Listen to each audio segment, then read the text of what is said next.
Oh, bird friend, why did he fly away, Thomas? I think it might be because you were whistling quietly at first. You always lying. But then whistled very, very, very loudly!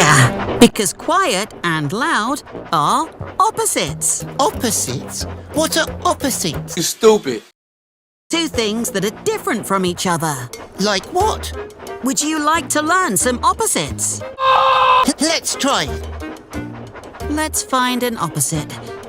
Ah, there! See that mountain in the distance? How would you describe it? Big. And what about that teeny tiny rock down there? Small? Yes, big and small are opposites. Oh. What else?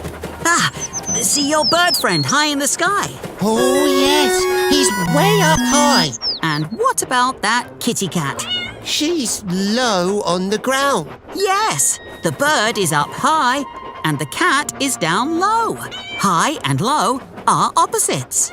I think I'm getting it. Let me try one. The sun can be quite hot. And the wind feels cold. You stupid. Cold opposites. Yes, they are. Great job, Percy.